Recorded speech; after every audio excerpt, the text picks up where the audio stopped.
before jumping to these two bigger pillar, I would like to mention, because I forget to mention a really important topic, and that's using these mask options. So how we can use that? Well, so let's take a example. If I just choose a reddish color, or let's say a greenish color, such as this one,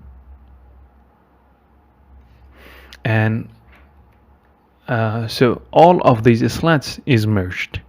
If I paint now with a really high strength, I will just show you how things works. If I just paint, you can see it will affect all the rest as well. You can see on the UV map, it is affected all the rest as well, which is not good in some situation, which we don't like. So what can we do to just only paint on this one and not affecting the rest? So let's turn off the shadow. So we can use actually this situation of mask or paint mask, but we need to go to edit mode, and we choose only this individual object.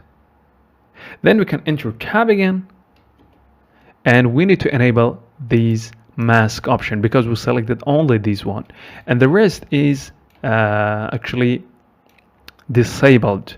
So now if I just paint, you can see that it doesn't affect anymore the rest. So this is a quick tip to show you how you can use the mask option or the paint mask.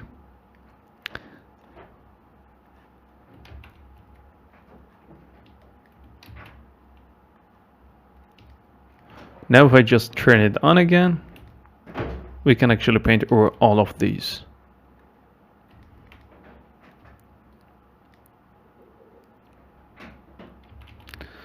So that's about it.